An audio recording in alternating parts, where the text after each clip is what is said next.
Matchday 3 is finally here, which means my Limitless chip is going to be active for this game week, and we're going to cover that in today's video and also run through any key data you need to make the best decisions ahead of this match day.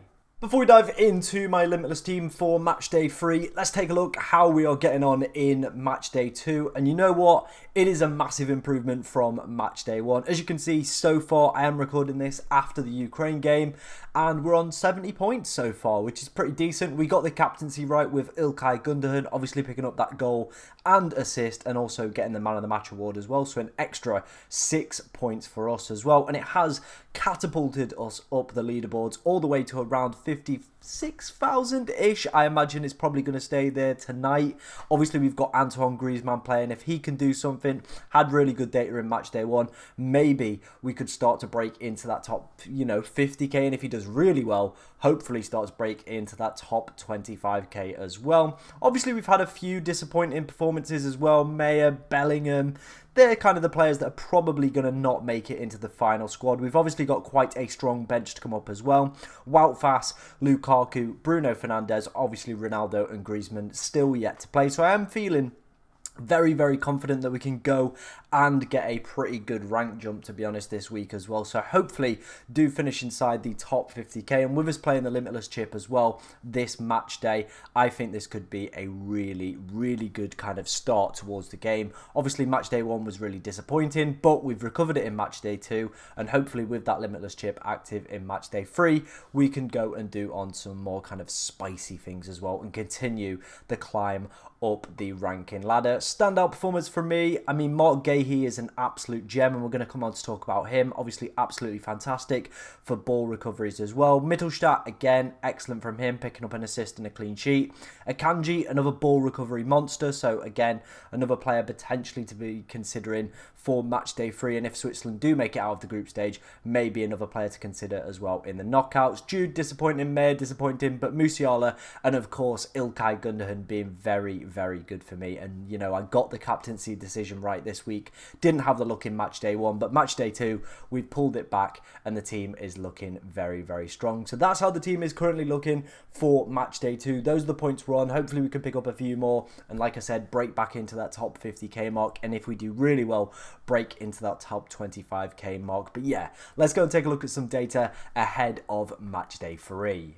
Moving on to projected data for Matchday 3. This is the goals and clean sheet odds, all coming from Rob T FPL. Again, a link to all his amazing work and his Twitter will be in the description as well. Obviously, throughout the Euros as well, we've been using Elvenify's content as well. Again, a link to all their stuff that I'm using to help, get my team in the position that it's in. Again, that's all in the description if you want to go and take a look a little bit more further in detail at this stuff in the description. So let's start off with each game and kind of talk about which teams I would be looking to target off the back of this data. Scotland-Hungary, I definitely think is a game that you should be looking to target. Not from a defensive standpoint. Obviously, both teams need to go and win that game, so I do imagine it's going to be quite an open game. Lots of kind of goal-scoring opportunities with both teams kind of needing it, especially if someone gets an early goal, the other team's going to throw the kitchen sink at it, and then vice versa. If the game ends in a draw, both teams are pretty much going to be out of the tournament. So they both need to win.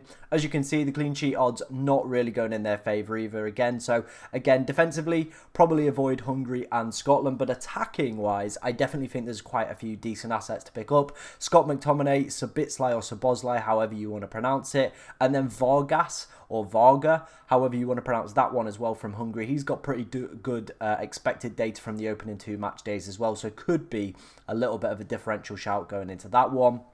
Moving on to the other game in Group A, Germany-Switzerland. We are going to have the lineup for this one. I would imagine Germany are going to be slightly more rotated. I think a draw suits both teams as well. It would mean Switzerland go through with 5 and Germany obviously top the group with 7 points. So I could see that one being potentially a little bit of a stalemate. So maybe a Germany defender might potentially be on the radar, but we are going to obviously get those lineups. As you'll come on to see, I've selected Sane in my team. Again, though, we are going to get those early lineups. So if İlkay Gündoğan Gundogan, Musiala, Wirtz, Havertz, Fulkirk, you know, these type of players are all playing, then obviously we do get to pick and choose which ones we want to obviously target for match day 3. Moving on to Group B, obviously Spain, the standout performers in this one. Again, very good expected data for goals and for a clean sheet, but with them winning last night, it does mean that they're probably going to kind of rotate this squad around a little bit. FPL Fran has put up a team lineup. I'm just going to quickly flash that up on screen. Again, go and check out his amazing content on YouTube, Twitter. Obviously, you know, if you're probably in the FPL community, you probably know who this guy is. Pretty good at the game as well. So he's predicted the Spain lineup. So definitely a rotated side, but there are some interesting picks to potentially be going for from the attacking standpoint and from the defensive standpoint as well. Italy, Croatia, again, I feel like it's going to be a similar game to Scotland versus Hungary. Probably more goals than clean sheets in this one. So again, probably my advice would be to go for the attackers rather than the defenders. England in Group C, again, pretty good predicted for goals and clean sheets. But if you've been watching England at this tournament and looking at the expected data created so far, offensively, England haven't really been at the races for me, to be honest. So I'm not too keen on any England attackers. Defensively, though, we've conceded 1 XG conceded, according to FB Ref. Again, we're predicted a 52% probability of a clean sheet here. As you can see, the highest on this list. So the double England defence, definitely on the cards for me, with us just really requiring a point to get ourselves through to the next round of the tournament. Denmark, Serbia, again, fits in that category of kind of winner takes all, to be honest. I am slightly fancying Denmark a little bit more. Again, though, probably not going to be looking at any defensive assets, more looking at the attacking ones, to be honest. Eriksson, Højbjerg, obviously we've got Vlahovic, and we have Mitrovic as well from Serbia. Netherlands, Austria, sorry. Again, we're still waiting for the results of Group D to kind of obviously be finalised and kind of where we're obviously going to look to strengthen.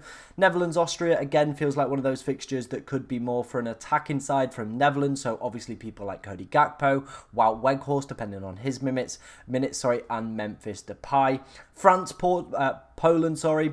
France, if they don't win tonight, I do feel will be a little bit more of a stronger side. So again, their options might be looking pretty good for that one. If they do progress, though, some alternative rotation options definitely will be on the cards. And with that 44% clean sheet odds, I would like a French defender going into that final match day. With Ukraine winning earlier today as well, Belgium obviously to play tomorrow as well. If they obviously win their game, they are going to still need something out of that Ukraine game because that group is widely open as well. So probably, again, one of those where I wouldn't be looking too much at the clean sheet data. Probably more an offensive player, the likes of Trossard, KDB and Lukaku, all tickling my pickle a little bit more than the defensive players. Romania, Slovakia, quite an open game. Again, probably looking more towards the attackers, although Romania defensively were very, very good against Ukraine, so do have some standout players that you might want to pick up in that one. Turkey versus Czechia or Czech Republic, however you want to pronounce that one. I'm probably looking at Turkey to go and win that one. The data does suggest that as well. Pretty good attacking data as well from them, to be honest, so maybe people like Çalhanoğlu could be potentially decent pickups. Obviously, he played a little bit of a deeper role in the opening match day, but could still be a decent option for that one. And then the final game is Portugal versus Georgia. Portugal heavily fancied to go and get goals and a clean sheet. So again, probably looking at the double or potential triple up. We are obviously still waiting to see how Portugal do get on against Turkey tomorrow evening before kind of making any lasting decisions on that one. But obviously if they win, kind of maybe pick some more of the rotation options that potentially could see some minutes, the likes of Ramos, Diego Jota, João Felix. Or if they do need to something out of that game, Cristiano Ronaldo, Bruno Fernandes, Ruben Dias, Cancelo, those type of players are probably going to be a lot more on people's menus. So that's the key data. Obviously, I've kind of taken this on board with my Matchday 3 Limitless team selection. So let's go and take a look at it. Wasting no time and diving straight into my team selection. We're going to obviously talk through our goalkeepers first. I mentioned these two in my Limitless draft yesterday. Obviously, you want to go and check that out. There is a link to that in the description, or just go onto the channel page and you will be able to see the video there. We've got Pickford and we have got Costa. Both defences, as you saw from the last section, have really good opportunities to go and get a clean sheet in this one. I do imagine England defensively probably should go and get a clean sheet in their final game against Slovenia.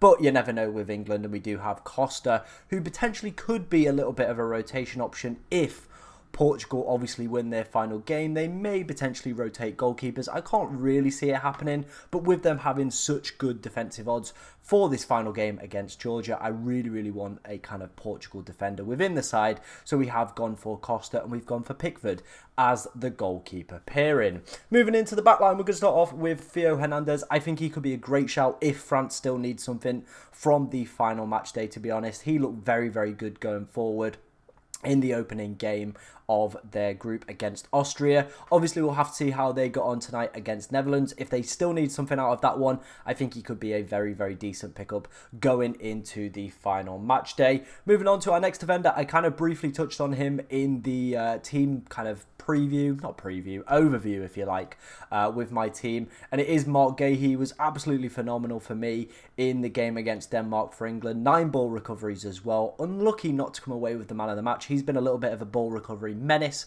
So if you are looking from that kind of standpoint, I definitely think he could be a decent player to go and pick up. Moving on to our final defender within the side, it is going to be Grimaldo. Again, Spain do have pretty good clean sheet odds against Albania. But like I pointed out, and FPL Fran has pointed out, there is probably going to be some rotation within that Spanish side with them already progressing to the knockout stages of this tournament. Grimaldo obviously had a fantastic season at club level with Bayer Leverkusen. Whether or not he's going to break into that Spanish side is a different kind of conversation. Obviously, Cucurella's been doing extremely well, picked up 15 ball recoveries last night. So I definitely think he might be a player that, if we get early potential team news, he could be one that we maybe go for, but I don't think we are. So I think I'm going to gamble on Grimaldo, with it looking like Cucurella is going to be the first choice left back for the knockout stages of this tournament. So I think that means that Grimaldo should potentially see some minutes for the final group game against Albania.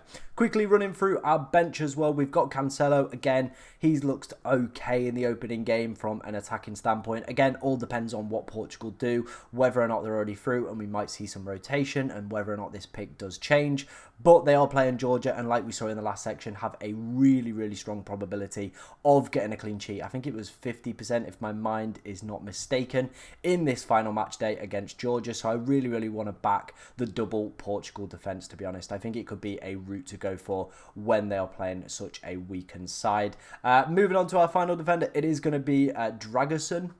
Again, apologies if I'm absolutely butchering that one. If you've watched my content, names are not my strong suit, to be honest.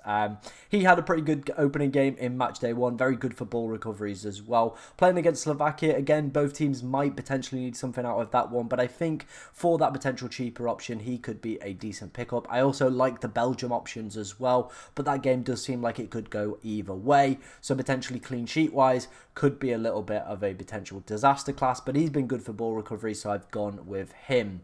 Moving on into our midfield, we're going to start off with Dominic Szoboszlai, or Szoboszlai, however you want to pronounce it. He's going to be our captain for match day 3. Obviously, it will be changing around the side, I imagine, with him maybe not doing too well. Interestingly, Hungary have had pretty good XG4 across this tournament. Scotland, one of the worst XG conceded over the whole tournament as well. Both teams need to go and win this game, so I do feel it could be quite an open game, and that could suit Dominic's kind of play style, with him being on free kicks, penalties, corners, all that jazz as well. Could be one of those players that picks up man of the match, could get himself on the score sheet and pick up some assists as well. It's not been the greatest tournament from him, but this is his final chance to step up for his country when it matters the most, to obviously get that progression to the next round of this tournament.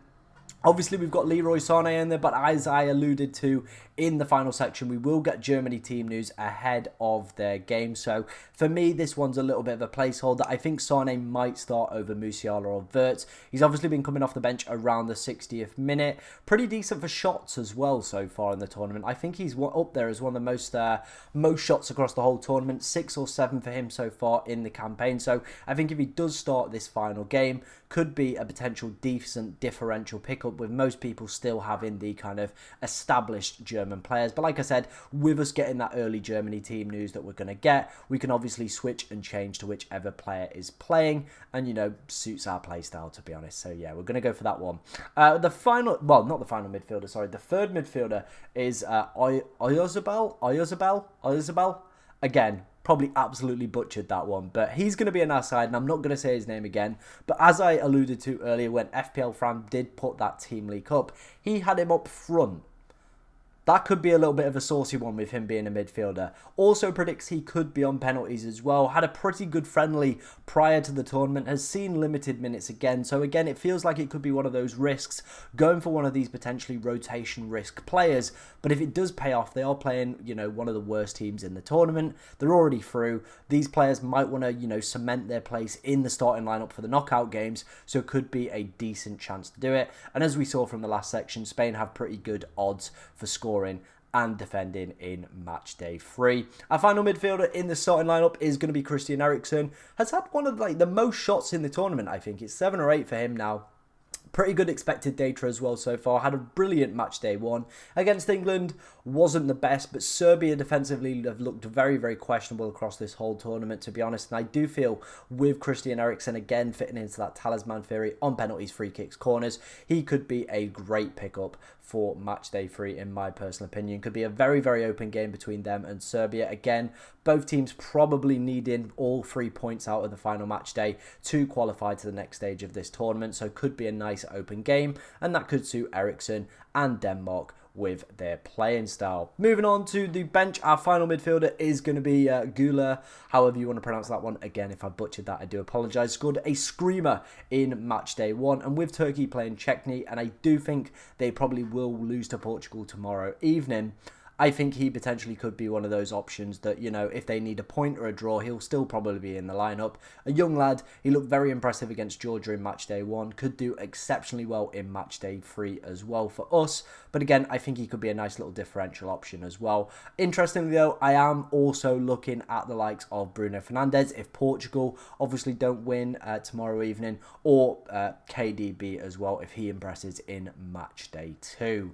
Moving on to our front line, we're going to start off with Diego Jota. Again, this is one more based off if Portugal don't progress. I also like Depay and Gakpo as well from Holland. They also could be kind of nice potential differential picks for this final match day. I think obviously if Portugal are through, I want an attacker from their side against Portugal. It's just finding that right one. And I think Diego Jota looked pretty decent coming off the bench in match day 1. We'll have to see what role he features in match day 2 and whether or not he's going to potentially be in contention for match day 3. Romelu Lukaku obviously was a bit of a meme and a troll in match day 1. Again, yet to play in match day 2, so it's hard to kind of comment on his recent performances. But even if Belgium go on to win the game tomorrow evening, you'd imagine they still need something out of that Ukraine game, so probably still going to be a full strength side for them. And you imagine people like Lukaku, KDB, Trossard are all going to be featuring, so definitely worth having on the Limitless in match day 3. Moving on to my final striker and the final player of my Limitless team for match day 3, it is going to be Mitrovic, to be honest. I think he could be a very, very decent pickup. XG wise, is one of the top players at this tournament so far, to be honest. So I think he could be a very, very nice pickup, to be honest. Good for shots as well. Probably could have come away the game yesterday with 2 goals, but it didn't happen. Again, it does feel like that Denmark-Serbia game is a winner takes it all. And these big players like Aleksandar Mitrovic are yet to kind of step up to the mark for their country, but he is getting the opportunities. He's getting into the right places. And I said this about Gundogan last week. He was obviously putting up the data, just not getting the goals or returns. Again, this one, it is a super differential. It's a super risky pick, but we're going for it. We're having a little bit of fun on our Limitless in match day 3. Let me know what you think of this team down in the comment section. If you've got any questions about your team as well, get it in the comments, as I will try to answer as many as I can before the deadline. But yeah, thank you very much for watching from me, ladies and gentlemen, and good luck in match day 3.